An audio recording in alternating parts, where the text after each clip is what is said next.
what's your understanding of the religious aspect of it? Because the most problems I hear, the biggest questions, the biggest reasons why people wouldn't give a trusted group a chance is the religious aspect. So how would you describe that to someone? The God word. They're a cult. They're all Bible bashers, God squad. I thought all of those things. So now you've become part of the cult? You believe? No. I do not follow religion. I'm not a religious person. The way it's described is it's a spiritual program rather than a religious program. The God word was a massive barrier for me for at least 3.5 years of my recovery. Mm. I wouldn't say it out loud. I wouldn't read anything out loud in a group that had. And what I've come to believe is it's 3 little letters, and a power. They talk about a power greater than ourselves. Well, the ocean is a power greater than me. You know, the fact that I'm living on a round planet that turns round on its own is a power greater than me. The wind, you know. So I do accept that I am not the greatest power that I know. And the way I got round the God word was it was described to me like this.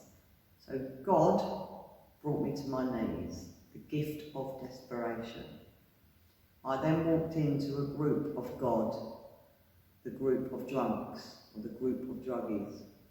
They gave me God, which was good, orderly direction. They sent me out into God, the great outdoors, which for me is quite a big one for the higher power thing, is Mother Nature, if you like. They told me to choose God, gratitude over depression.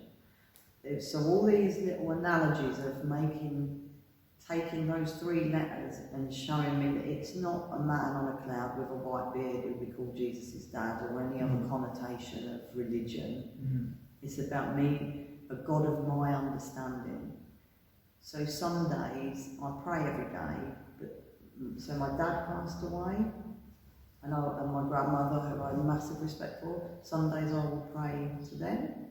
Some days I will pray to the universe. Some days I'll stare at the light on the ceiling and just look at that and pray. It's not, I just believe that there's more than just what I can feel and see and touch. So anyone who has considered doing an anonymous meeting, whichever they need, just don't let it be a barrier. Somebody said to me, swerve around it, stop trying to go through it. It doesn't need to be an issue. It's the people in the room and listening to the stories that I identified with that got me well.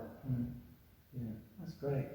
That's great. It's so open, because people's idea of religion is often that it's very closed, very prescriptive, and it's like you have to believe this and you have to do that. And it's completely up to you. You're given all the power of how you interpret something greater than you, something other than you. And so it forces us to connect with other people. It forces us to connect to something and to get out of our isolation. But while it pushes us in that direction, it's completely up to us. We have all the power of how we do it and what we might define our higher power to be, and it's up to us to experiment and to let it be a developing journey. Absolutely. I think it's really important for people who have had traumas and been in situations where they didn't have any control to be given autonomy. We can decide how to do it.